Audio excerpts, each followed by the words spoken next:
Good morning, and welcome back to my ongoing series on how to fight against each character in Tekken 8. Today, I'll be talking about Tekken's favorite MILF, Jun Kazama. But before we get down to brass tacks, standard disclaimer that I will only cover key moves, tools that you absolutely need to know how to punish, and common situations that you need to understand how to respond to in order to play the matchup at a basic to intermediate level. The series is meant as a starting point for new players. Tekken characters have 100 plus moves, and if your goal is to play the game at the highest of levels, then you'll eventually need to learn how to punish all of each character's unsafe moves, as well as lab a multitude of specific in-game situations for yourself. I've been playing this game competitively for about 6 years, but I'm not the best, and I don't claim to know everything, so I'm probably going to make mistakes along this 30 plus episode series. On the same token, I'm only going to give you strategies that I personally find useful in actual games, so no theory crafting and no impractical option selects. With all that out of the way, let's talk about Jun.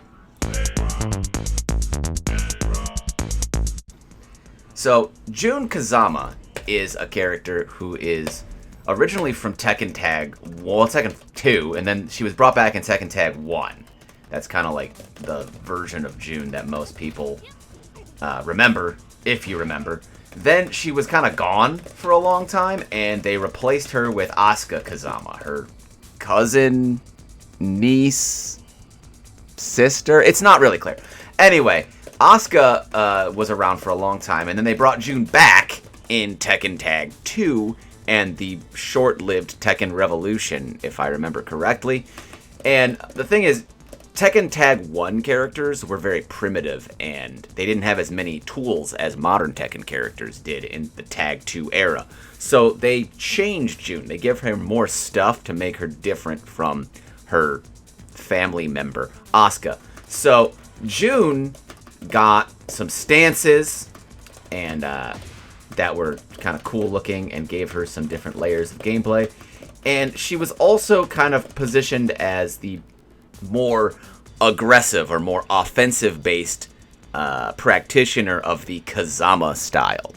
But much like her family member Asuka, she has, I'm just going to call them cousins, guys. I don't know. I'm going to call them cousins. She has a lot of very good keep out tools with like back 3. She has good whiff punishment. And she has a lot of great defensive tools with her parry. She has punch sabaki, all kinds of stuff she can use to stuff your offense and your approach. So she excels in keep out and defense. But like I said, she's the more offensive version of this, so she can kind of keep the pressure on a little bit, and she can all go in here and mix up with these stances as well. In Tekken 8, she also has the addition of a super strong heat system mechanic where she can basically spend her own health. See how that took damage there? That makes this gigantic death launcher safe, which obviously if you're getting, like, this isn't even an optimal route, guys. This is just like, that's just a staple easy mode combo, 80 damage off of a 16 frame launch. That's safe. That's really strong, obviously. So she can make stuff safe and do damage to herself, and then when she's in heat or when she does other specific moves, she can heal that chip damage back. So that's Jun in Tekken 8 kind of in a nutshell. Let's start with her cornerstone move. I always think that Tekken characters have like kind of 1 or 2 moves that really bring their move set together and make that character work. And in the case of Jun, I think it is Sidestep 4. This is a heat engager in this game, but more importantly, it is a beefy +6 on block, and it's a mid. So already you can see easy access to big plus frames on hit or block, which makes her, that differentiates her from her cousin Asuka. So Sidestep 4 is what really makes her offense move forward. It's really annoying to deal with. You have to guess every time you block it. And she could complement that with her super strong jab down for 1 game. Just throwing out these kind of things where she has some nice lows as well. Down back 3 is probably the most annoying of her lows because it's +2. and it's relatively safe at, I don't exactly remember. So let's test it. It's either minus 11 or minus 12. Minus 12. Okay. So pretty safe, annoying, general strategy of offense here. Then she's also very hard to approach because she's out here and she's got all these scary keep out tools. One of the scariest things to run into is her up forward 3 because on, whoops, didn't mean to press 1+2. On counter hit, up forward 3 leads to a full launch. And it low crushes. And it's only minus 6 on block. So up forward 3 is definitely one of her key tools. And definitely just one of these annoying things that she mixes in once she gets you to kind of like think about not mashing. Up forward 3 comes on a later timing, and maybe you press jab or down forward 1, and now you're getting comboed, and her wall carry's super good, and she's doing all this crazy magical girl sparkle stuff. It's not great. Another very key move of hers is going to be full crouch down forward 2. This doesn't seem like a whole lot. Like, it's like, hey, this doesn't do that. This doesn't seem that bad. But it's 0 on hit, and on counter hit, she gets the full easy mode combo. I dropped it because I'm recording, but trust me, this combo's not that difficult. I'm delaying too much, I think. Yeah, you have to delay just like a little bit. So, big damage on counter hit. Asuka has the same move, but Asuka has to do a just frame crouch cancel to get the full combo route. Jun has, for whatever reason, always just kind of had the option to instantly combo off of it, which is, as a Jun player, I think that's pretty cool, but if you're an Asuka player, you might not think that's pretty cool. The other thing about Jun, I mentioned, she has a super strong heat mechanic, where her down forward 2 is a minus 12, 16 frame launcher. It's pretty standard, right? Launches crouchers. But if I make it down forward 2 1+2, this thing becomes launches you up, I think, I don't know what grade, that seems like a grade 2 launch, but don't worry about that. It is a really damaging combo route, and it is 100% safe at minus 9. If I want to play with my forward 2, I can make that safe. It becomes a heat engager when I do that. And she's just got all kinds of these moves, like safe counter hit launcher, safe high crush launcher. Just all these moves that are do this massive damage that are just safe. She's got things like this from her stances. So safe stance mids. Even we'll talk about the ones that aren't safe that look like this when we actually get to the stance mix-ups. But for the most part, all of her self-damaging moves are safe, and they are generally super rewarding. So the trade-off for this is she can heal herself in ways other characters can't. I don't know, if you may not realize, anytime you land a heat engager, you're getting health back. See how my health bar went green? That means I'm getting some health back. Jun also can get health back by just going into her Mi-Ra stance, which is kind of a fringe combo filler stance in this game. She can also get health back by using her heat burst on hit or on block, and this heat burst has a lot of range. So it is a godlike whiff punisher, and it comes out at 13 frames, and it's mid. So not getting hit by this is really tough. So generally, Jun is going to be getting some health back, like she's a Dark Souls protagonist. The other kind of important thing about Jun in Heat is that when I'm in Heat, all these unsafe or safe super strong moves, these now heal me. I no longer have to take damage for doing magical girl safe attacks. I can just then heal myself for doing them. So that's nice. Let's talk about how to approach this mess. How do you actually get in on Jun, and then what do you do when you're actually in? Because I know this character can seem like a lot. So, general spacing strategy. Jun excels in the mid-range. She's a very strong mid-range character, which the Kazama style is generally pretty good out here, mostly coming from some of these core tools. Back 3 is, you can see how it retracts. This move just has a habit of avoiding things, and it's really hard to whiff punish in a lot of situations. Like, if I were to just like swing into this, I'm usually gonna get hit. Sometimes you can win, right? But more often than not, because she leans back, back 3 kind of in what would be a trade situation just leads to a launch. You can see she retracts her whole body like a backflip, so even with my long-range whiff punishment, I can't always get the punish. I have to really know my ranges to be able to punish a back 3, and then, as if all this isn't enough, she has extensions, right? She has extensions, so I'm going to whiff punish. Great.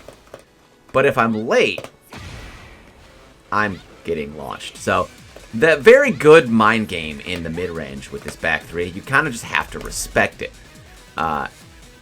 You also kind of have to respect her forward 2, lovingly known as Tooth Fairy or Demon Slayer if you go by the move list names.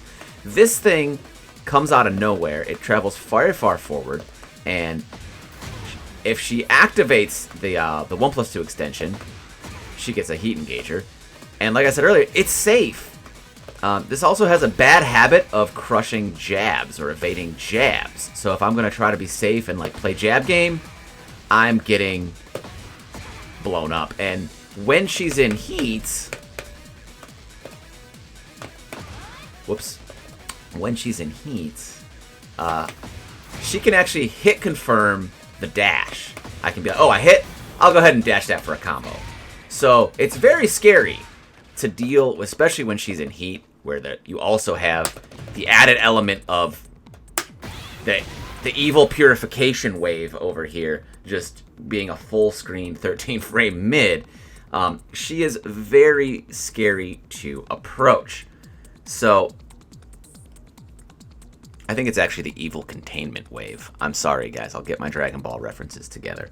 So she's just a lot of keep out that you have to be afraid of. And the forward 2 is still, just like Asuka's, a very relatively fast for its range mid whiff punisher. So you don't really want to be whiffing out here in this half screen kind of distance, because she's going to launch you.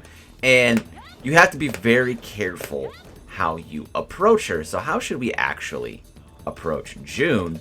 This is a game with a lot of strong approach tools, right? Like you've got while running moves, you've got 4-4-2s, you've got demon paws, you've got all these moves that are great for getting in. You want to slow it down. Jun is all about slowing down the game a little bit. So you want to kind of be careful. Dash block. See if you can bait of back 3. Then you kind of have to read tendencies like, well, is she going to do the follow-up? Or is she going to back 3 and chill? And then you can do your approach tools based on, once Jun does something, okay, now I'll go in. And now I'm safe to go in. So like, if I kind of know this Jun player likes to do back 3 and not follow it up with anything, okay, I'm in now, you know? But you got to be really careful, because she always has another option that she can go to call out what you're going to approach with.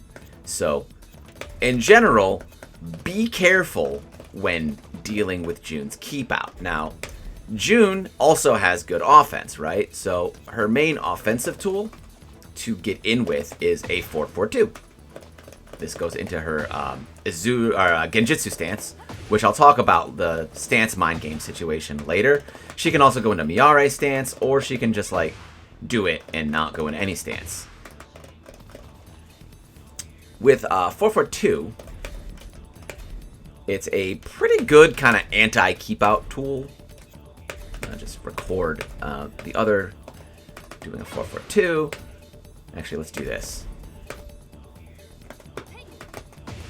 So 4-4-2 is also a strong, just general tool, because The Kazama style is traditionally kind of weak to sidestep right. It's kind of the opposite of Mishima's. If you know the sidestep left Mishima's, normally you would sidestep right Kazama's, but this move, it tracks that side. So you don't want to sidestep this move to the right.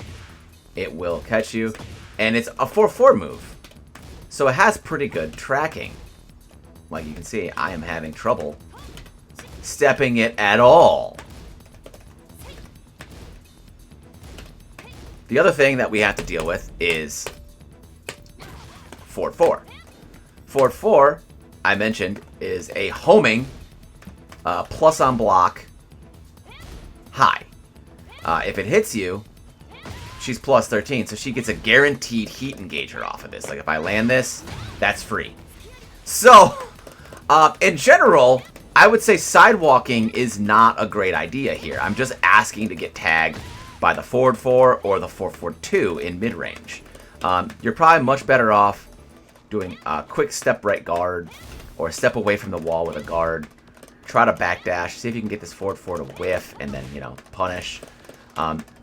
You want to be very conservative with your movement and your approach in the spacing game against Jun Kazama.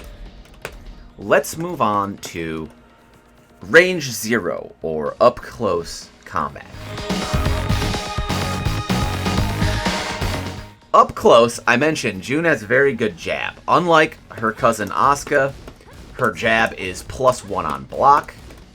And you can see this is just like a really long range, big jab. It's always good to have a big jab in Tekken because jab is your fastest move generally. It's plus on block, it frame traps into itself.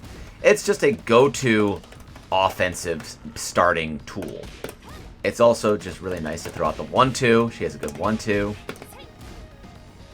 And to complement the jab, she has a really good down forward 1. Her down forward 1 is -3 on block and has these extensions. The cool thing about the extensions... Whoops.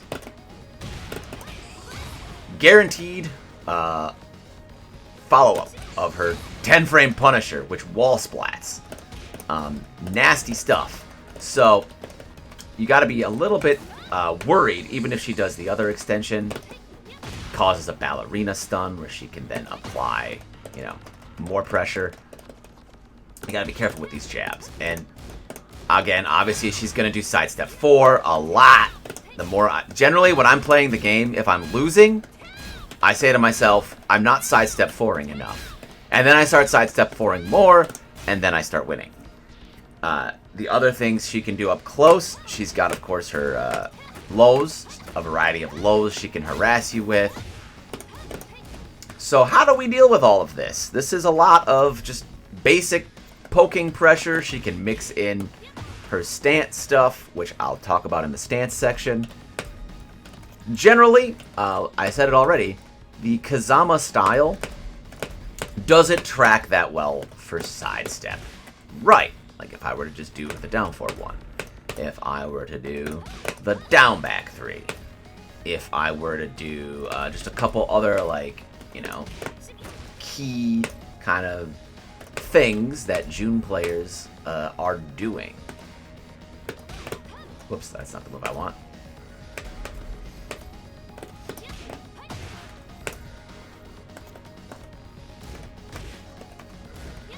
We can step a lot of this to the right. So, that does not mean, again, we should not just sidewalk right up close.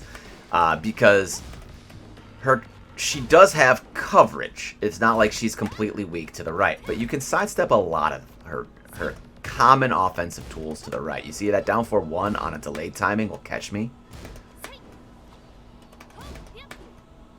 But if I step it with timing, I can clear it. It's just about timing. So, if you're going to step in Tekken in general, you want to sidestep and then immediately guard to be safe. And you can see I'm not getting hit by too much of anything crazy. We can add in the launcher here. You know, if she does her launcher. I usually want to step away from the launchers, and sidestep right's going to do that for me. But be aware, there's plenty of moves like 4-4-2, back to up 4-3, and also just by her changing her timing, she can clip you for sidestepping. Now, we're not just going to go up here and defend, right? This is not how we're going to play Tekken 8. We're not just going to come up and just move around and wait for the person to whiff. You have to be on the offensive. So once you're in, you do want to take advantage of this. Jun is really good out here, right? So if you're up here, yeah, she's got good pokes, but your character's probably pretty good up close too. So you want to start running your offense on her, whatever your offense may be. If you're Kazuya, you're going to play your Hell Sweep and Electric. If you're playing Fang, you're going to try to out-poke her. You know, it just depends on your character. Whatever your offense is, you have to be careful because Jun has a lot of defensive tools. Like if I were to just like... Well, if it's a punch extension, I might just be able to punch Sabaki it. So you have to be a little bit careful. You know, even if it's not a punch, she's got the classic reversal. If you're going low, she can. She has sidestep 2. She's got a lot of ways to stop you from pressing buttons. You also want to be a little careful with your unsafe extensions. You see, this is -13. In general, I'll throw out a -13 string. I'll throw out this exact string against people online, and I think, hey, 13 frames, it's not that bad, right? Well, Jun has really strong punishment. That's a 10-frame punisher. So, same thing with your lows. If you're just going to autopilot lows and think, hey, -12. What's the worst thing that could happen? Well, that's a -12. That's actually a 10-frame punish. And the alternative here is maybe we just get launched from Can-Can. And unlike Hop Kick, if you block Can-Cans, it's safe. So it's a counter hit launching, safe jailing low-high move that beats lows. So a lot of the kind of canned offense that you might be used to running against other characters online, if the Jun player has some defensive knowledge and some punishment knowledge, they can really take advantage of your predictable tendencies. So number one is be unpredictable. And number one best way to be unpredictable is to change up your timing. Sometimes you're going to jab and just see what they do. Down 4-1, see what they do. I got my plus frames, see what they do. If the Jun is like parry happy, just wants to do a lot of like parries, then you got throws. Throws beat parries in this game. If the Jun is going to be spamming the can-cans, just trying to counter hit you, well, you can duck that can-can and launch it. If you block low, give it your while standing launcher. You could also low parry it. You could do... Actually, no. You can't low parry can-cans in this game. I don't know why you can't low parry can-cans. I think it's a glitch. Nee just tweeted about that. Don't try to low parry can-cans. You have to low block the can-cans. I don't know why. You can low parry other jumping lows, but not that one. So anyway, that's Jun Kazama's basic strategy in a nutshell. You're gonna have to slow down. You're gonna have to play a little more fundamental than you might against other characters, and you're gonna have to just kind of be very careful setting up with some pokes, get some information. Then, when you have your information, cash out your reads. And, you know, the downside of this is that's probably how the Jun player wants to play. You kind of are forced to play her game. And that's why a lot of people think she's a very strong character right now. And that's why she's such a versatile character, because she can be defensive, she can be offensive, she can force her pace. So, let's talk about, though, some of those pesky, unsafe moves that if you don't punish them, you're in big trouble in this matchup.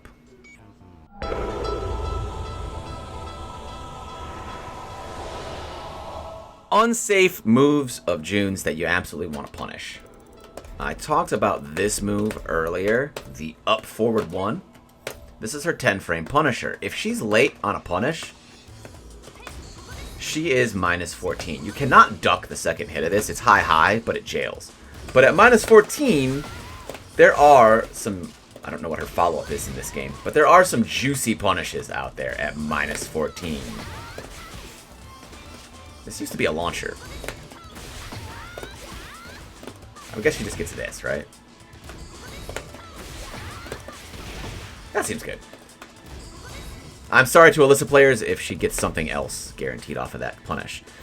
The other move that's really important to deal with is the full crouch version of this, which is full crouch down 4-1. She can use this even if you put her in full crouch and you're crouching. She can punish you with this move. And this one is minus 19. It's low mid. Even though she swipes high, it's a mid. It's kind of weird. But at minus 19, you can probably get a nice launch on that, unless you're Steve. So, you definitely want to punish. If the Jun player is late to landing her punishes, take advantage of that. Another very important move to punish is her down forward 4. This is kind of like a Jin forward 4, Brian 3+4. On counter hit, she gets a combo. You run into this move a lot and it knocks down. It's just part of her keep out package, and it's 15 frames fast. So like a 15 frame counter hit launching mid, and like you can see even Alyssa can step it, but the tracking on this is pretty good. And if I step it to the right, well, Alyssa just has good step movement, but the tracking is pretty good, trust me. So this is a strong move, but you can see minus 14. Minus 14. So it's not safe. This is not. She's not meant to be as strong at landing counter hits as her cousin Asuka is. She sacrifices a little bit of the counter hit game and a little bit of the defensive game to have more of a strong offense, like a traditional poke-based offense. So again, take your 14 frame punish when you block this. Another very important move to punish. This one is, I think if you're a Jun player, you might be mad about me talking about this, because this is getting spammed online constantly. Because she can do 4-4-3, 3+4, and it does chip damage. It's mid-mid, and it's +3 on block. So doing this into like throw, doing this into down forward 1 is just like a flow chart. And you can see even Alyssa is not able to step this. So like, well, I guess if I'm really tight with my sidestep right, I can clear it. But most characters cannot really step this. You're just getting tagged. It's just bad. And it's, especially like in lag, when you're dealing with this, it can be a real just kind of noob killer move. The good news is you don't have to deal with any of this. You just jab after you block the 4-4-3. You jab, and then you get to float her. I don't know Alyssa's combo, sorry. But yeah, just jab float, and then take your combo, and then once you jab float, if you jab float me once, I just stop using this move.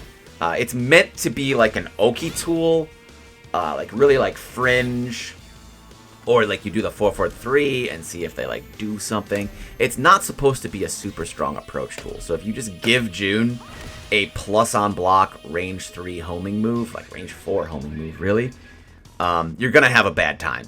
So definitely punish the 4-4-3 3+4 by interrupting with jab. This is a stance thing, but it's pretty important that if we do block her Hell Sweep from a Zuno stance, that is a stagger launch. So you want to take, actually Alyssa can get even more. She can do a while standing too. So I don't think she has delayed hop kick. She does not. So yeah, whatever your character's stagger launch punish is, get that big damage. She has another really, you don't see this move too much. I use it at the wall a lot. Minus 19, full crouch down 4-3. If she lands this, she gets a guaranteed follow-up. But, again, if you block these stagger lows, you have to make them pay.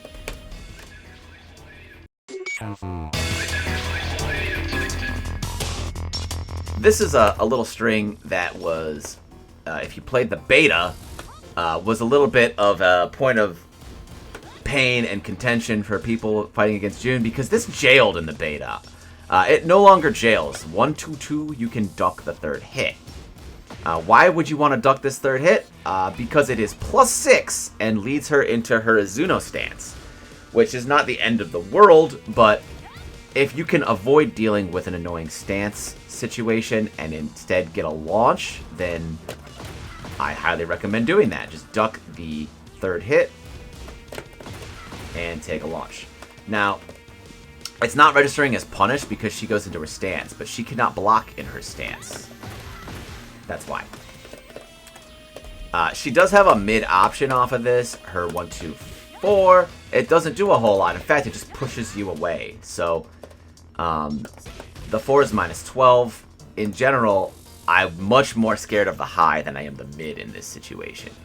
She also has forward 3-2. It leads to the exact same situation. Mid-high, +6. Now, Jun is intended to hit confirm this particular stance transition, but if she's not, then you should definitely make her pay.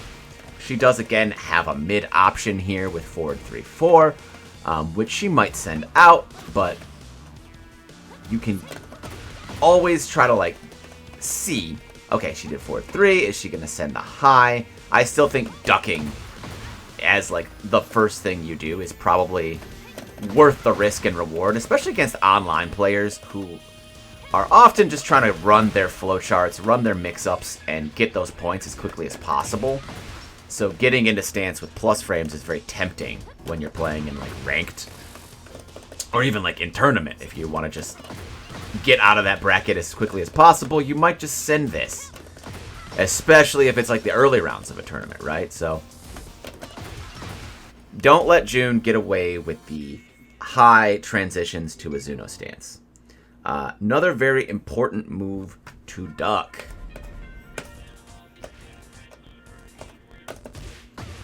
Not that one. Her down forward 1-2. Jun players love to tack the extensions onto her down forward 1 because they're so rewarding. She gets a guaranteed follow-up on this. So if you see that she's sending a lot, when she does the high, you can see she kind of reaches forward with her right hand. If you see that move coming out a lot, you should start reading and ducking on that down forward 1. And then if you launch punish Jun, you can get her to chill out a little bit and let you start playing the game after you block her down forward 1. Because if I'm a Jun player, I do not want you to ever swing back. I just want to harass you with my pokes and scare you into never pressing, and then I just kill you and I take your points and I win and I go buy myself a sandwich and it's a great day. So you need to make the Jun player chill out a little bit. She's making you chill out. You have to make her chill out by playing some good defense. And one of the best defensive plays you can make is making that read on her down forward 1. She does have a mid option with her down forward 1-1 that is unsafe and is -11. So feel free to go ahead and punish that if you block it. That's a bonus punishment for you. Alright, the last move that I'm going to recommend that you learn to duck, this is a little bit high level because it's a faster low. Her down back 2 is 23 frames. 23 is definitely doable. It does take some practice, though. It's not like a snake edge where you practice it once or twice and then you've got it. This move you will have to practice and lab against reacting to. But it's just a really rewarding. It's high crushes. It has plus frames on counter hit. She gets a nice little stun. Nothing guaranteed, but just a nice little stun. And if you can just start punishing this and reacting to this, you can force the Jun player to play a little more honest.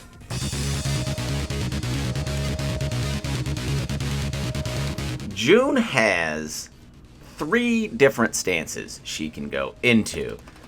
The first one that I'll talk about is the easiest one to deal with because it doesn't have a ton of applications. And that is her Miare stance. She goes into it, she does this kind of T-pose, and she starts healing. If you're familiar with fighting Yoshimitsu and his meditation stance, it's a little bit similar. And the mind game's kind of similar. She can throw out a keep out move. And by the way, this giant beam attack right here, if you block it, you can launch it. And that's pretty much the whole stance. It's meant mostly for combo filler. Let's talk about Jun's Izuno stance. This is the one that comes out after she does her 4-3-2 and her 1-2-2. And I already said you want to duck those high extensions and call them out. She can also transition into it out of just doing the homing move by itself of 2. She can do her forward 1 or her 1-1. This all transitions into the Izuno situation. Now, forward 1 is -1 on block, and up 2, much like the high extensions, is +6. So up 2 is the main problem situation of Izuno, because at -6, your options are somewhat limited, because she has, in this stance, a 16 frame heat engager. And if we do some hot math here, 16 minus 6 is 10, which at -10, or this is essentially coming out in 10 frames. So this becomes kind of tricky to sidestep. So if I go left, I'm going to get tagged. I can step it to the right. So you think, okay, I can step the 16 frame mid heat engager to the right.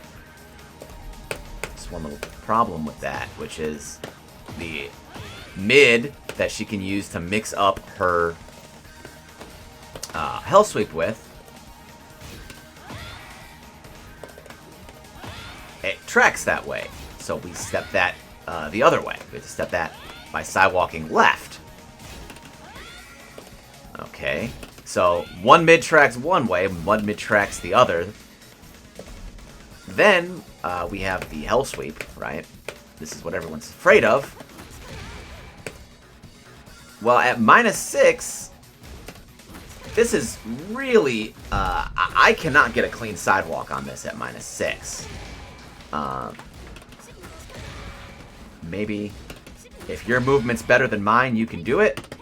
But what I'm doing is, the first thing I do when she does this move, or if I don't block the extension or don't duck the extension, I'm thinking, is she going low? Because if she goes low, I don't want a low parry, actually. I'm just getting ahead of myself. I want to make her pay. I want to be able to come down here, make her pay whatever my damaging stagger punish is.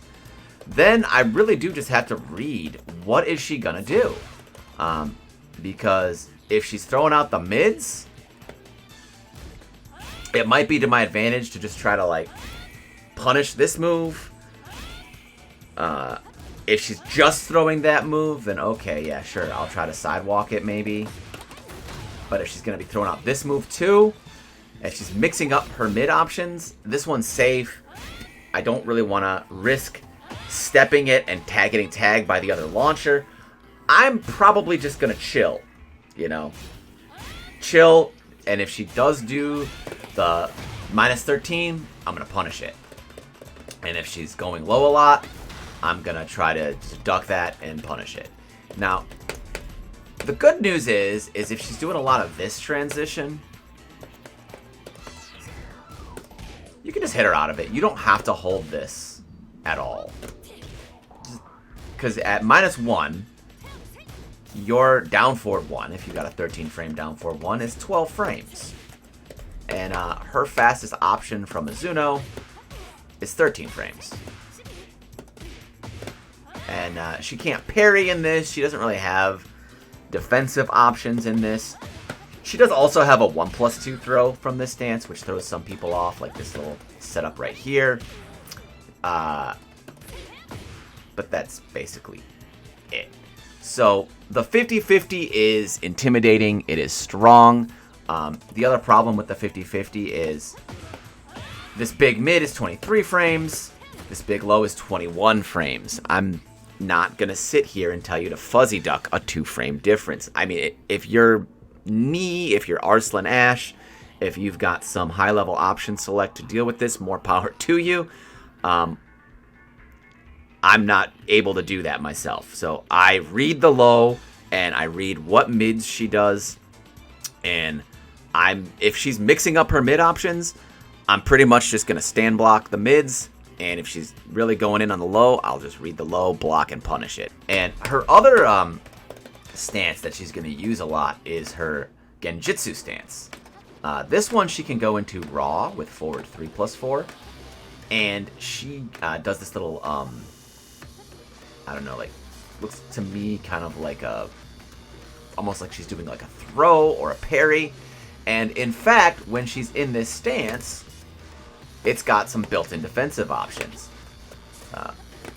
She will auto low parry and heal herself. She will also auto counter throws and throw you. So normally, this sort of stance, I would tell you, stick out a fast low or throw her. In this case, that's not an option because you have to be aware of her stance defensive options. And those are automatic, built into the stance transition options. When she's in this stance, she just does those things. So you're going to see a lot of this stance after back 2-1. And the nice thing here is we can duck back 2-1. We don't have to. She can go into Miare, or she can also go into Gen by holding forward here, right? So if you don't want to deal with this annoying stance with all its defensive options, ducking the second hit of back 2 is nice. She does have a safe mid option after back 2-1, so keep that in mind. But if Jun is autopiloting into stance mix-ups, you can do this. The other way into this stance that's very common is 4-4-2, or just going into it raw, right? And she's +1 after 4-4-2 coming into stance. And at +1, you'd think, well, I could just mash, right? What's she gonna do? What's the worst thing that could happen? Well, she has a very damaging power crush out of the stance to kind of cover your mashing. And then if you can say, hey, I'm gonna throw it. Okay, but if then she doesn't do the power crush, then you're in a situation where she's gonna throw you because she can just comfortably delay in this stance since it has defensive options. Come up here and hang out and not do the power crush. And then you think you're gonna be smart and you end up getting thrown. And so it's really, really strong stance in my opinion. This is a very strong offensive stance because it has this built-in defensive stuff that allows her to delay her options and use different options. The threat of the power crush scares you from mashing. The threat of the counters scares you from throwing or sticking out a low, like a down forward to interrupt. And once she's in this stance, she has access to a very damaging, chunky plus on hit low.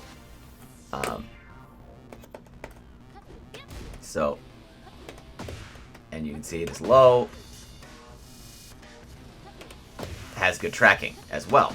So this is just a good stance, guys.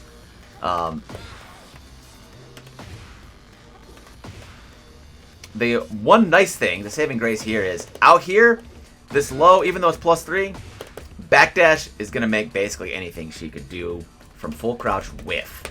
So if you get hit by this low, not that low, this low, you probably just want to backdash. Where this becomes really scary is at the wall, where you've run out of space to backdash. Then she's in a situation where she can run her full crouch mix. She could try to counter hit you with wall standing 2. She can throw out her wall standing 4. So again, the unfortunate thing with this stance is you just have to read it. Is she going to power crush? Is she going to go low? Is she going to throw the mid? Because if I go low with the low poke, that's also going to cover your sidestep. This option is quite linear, but cover it with the low. And if she thinks you're going to press, 49 damage. That's a lot of damage for call. And you're probably going to get more damage than that when she absorbs your attack and swings back. So it's a good stance. You kind of have to base it on, is she going to go low? Is she not going to go low? You might want to start throwing out your hop kick. The nice thing about this stance is you can, because with this one, the first hit of the mid is a kick, and the second hit is the projectile, which means you can parry this. If you have a kick Sabaki, that might be a great option. You really have to look at your character's defensive tools. It's just kind of unfortunate for defending against this stuff because it's hard to move against these stances. So that is basically the general... I've probably talked more than I should have about some of this stuff, but it's a character that I'm very familiar with because she is a character who I play a lot. Hopefully this was helpful. I will be coming back next Sunday. It's going to be every Sunday moving forward. I think Reina is going to be my next character that I cover because she's another new character who is causing a lot of trouble for people in Ranked. So hopefully this was helpful. If you liked it, please go ahead and subscribe to the channel and come back for more. I hope to see you again next week.